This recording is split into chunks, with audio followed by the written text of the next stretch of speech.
Jomish ചേച്ചിൻ്റെ engagement day ആണ് കേട്ടോ ഇന്ന്. അപ്പോൾ ഞങ്ങൾ രാവിലെ തന്നെ മേക്കപ്പ് ചെയ്യാൻ വേണ്ടിയിട്ട് ഏഞ്ചൽസ് ബ്യൂട്ടി പാർലറിൽ വന്നേക്കാണ്. സിൽജി ചേച്ചിയാണ് മേക്കപ്പും കാര്യങ്ങളൊക്കെ ചെയ്യുന്നത്. അപ്പോൾ എല്ലാം ഒരു മെമ്മറി ആയിട്ടിരിക്കാൻ വേണ്ടിയിട്ട് തന്നെ റീൽ എടുക്കണമെന്ന് ചേച്ചി ഓൾറെഡി പറഞ്ഞിട്ടുണ്ടായിരുന്നു. അപ്പോൾ അതിൻ്റെ ഓരോരോ ക്ലിപ്പുകളായിട്ട് ഞാനിങ്ങനെ എഡിറ്റ് ചെയ്ത് എനിക്കൊരു ഷോർട്ട് വീഡിയോ ആയി, ചേച്ചിക്ക് റീലും ആയി. അങ്ങനെ ഒരു വെടിക്ക് രണ്ട് പക്ഷി എന്ന് പറഞ്ഞാൽ ഒരു നയമുണ്ടല്ലോ, അതാണ് ഇപ്പോൾ നടന്നുകൊണ്ടിരിക്കുന്നത്.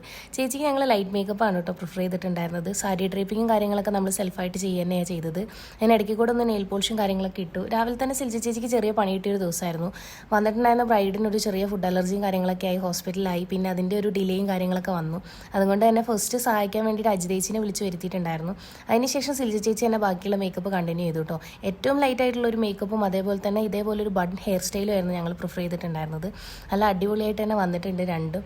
എനിക്ക് ഭയങ്കര ഇഷ്ടപ്പെട്ടു കേട്ടോ. എനിക്കൊരു ഹെവി മേക്കപ്പിനെക്കാട്ടും വളരെ ഇഷ്ടമുള്ള ഒരു സാധനമാണ് ഇതേപോലത്തെ ഒരു ലൈറ്റ് മേക്കപ്പ് ലുക്ക്. അത് ചേച്ചി ഏറ്റവും അടിപൊളിയായിട്ട് തന്നെ ക്രിയേറ്റ് ചെയ്ത് തന്നിട്ടുണ്ട്. ഇതാണ് കേട്ടോ സിൽജി ചേച്ചി, and this is the final look.